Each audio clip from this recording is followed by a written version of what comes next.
สบายดีพ่อแม่พี่น้องผู้ถูกผลกระทบน้ำท่วมผู้ข่าวิรสิทธิ์บุญสุขขอฝากเสียงเพลงส่งใจไปบ้านเฮาเพื่อช่วยแบ่งเบาความทุกข์โศกขอให้ทุกท่านทุกคนจงผ่านพ้นวิกฤตนี้โดยไวผิดพลาดประการใดขออภัย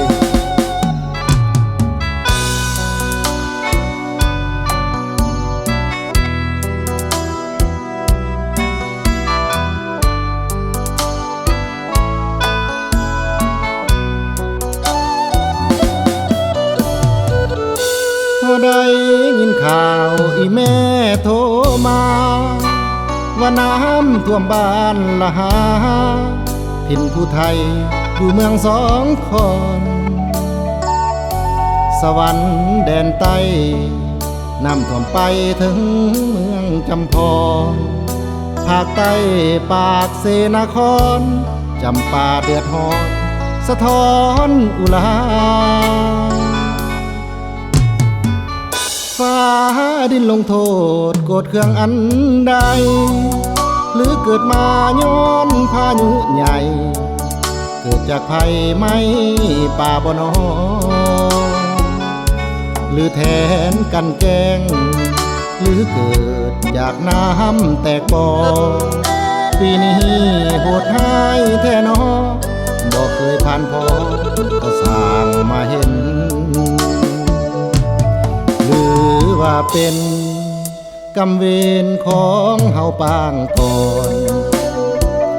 ข้าขอวิงวอนให้หอนให้หายบรรเทาท่วมให้ท่วมนาท่วมหลังคาฐานถิ่นพักเศร้าสงสารพ่อแม่แก่เฒ่าและลูกหลานเฮาความเข้าโรงเรียนเขียนจากหัวใจฝากไปทั่วแดนยกมือไว้วอนแฟนทั่วแดนแคว้นปัตตภี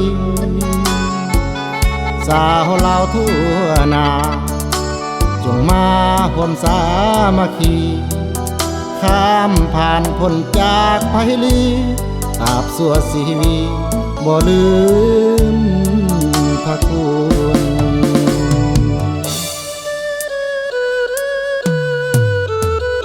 สำหรับเพลงนี้มอบให้ทุกท่านพิเศษมอบไปทาง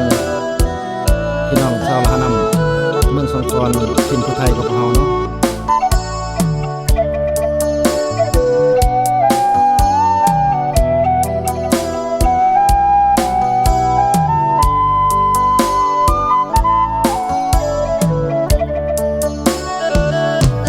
หรือว่าเป็นกรรมเวรของเฮาปางก่อนข้าขอวิงวอนให้หอนให้หายบรรเทาท่วมให้ท่วมนาท่วมหลังคาฐานถิ่นพักเศร้าสงสารพ่อแม่แก่เฒ่าและลูกหลานเฮาความเข้าโรงเรียนเขียนจากหัวใจฝากไปทั่วแดนยกมือไว้วอนแฟนทั่วแดนแคว้นปัตตภีสาวลาวทั่วนาจงมาห่วมสามัคคีข้ามผ่านพ้นจากภัยลีตราบสั่วชีวีบ่ลืม